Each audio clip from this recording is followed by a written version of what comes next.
हदीस में मूसा जी की यह कहानी विस्तार से बताई गई है।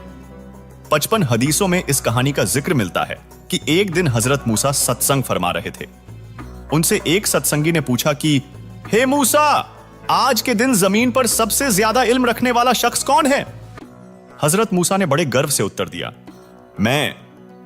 अल्लाह को मूसा का यह अंदाज बिल्कुल पसंद ना आया और कहा कि मूसा, तेरी यह बात सुनकर मुझे बहुत दुख हुआ।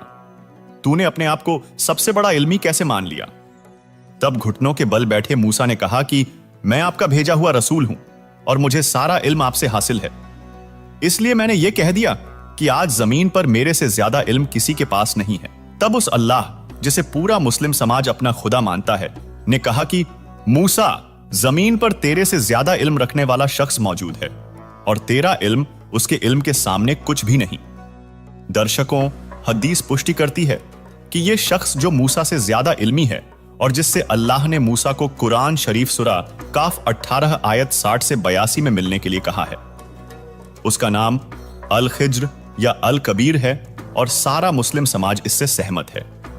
वहीं कुरान का ज्ञान बोलने वाले अल्लाह ने कुरान की उपरोक्त आयतों में हजरत मोहम्मद जी को भी बताया कि मैंने मूसा को वह ज्ञान जानने के लिए एक शख्स के पास भेजा जो ज्ञान मूसा को नहीं था।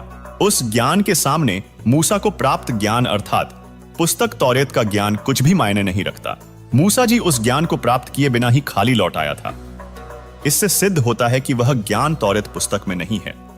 यदि होता तो अल खिज्र के पास मूसा जी को ज्ञान प्राप्ति के लिए भेजने की आवश्यकता ही नहीं थी। वहीं पवित्र जबूर, पवित्र तौरेत तथा पवित्र इंजिल का ज्ञान इसी अल्लाह ने क्रमशः हजरत दाऊद, हजरत मूसा तथा हजरत ईशा को एक ही बार में दिया था, यानी कुरान के ज्ञान की तरह थोड़ा थोड़ा करके नहीं उतारा था। और यदि जबूर या इंजिल में संपूर्ण ज्ञान होता तो हजरत मोहम्मद को अल्लाह कह देता कि अल खिज्र वाला ज्ञान जबूर में दे रखा है या इंजिल में दे रखा है। परंतु यह भी कहीं प्रमाण नहीं है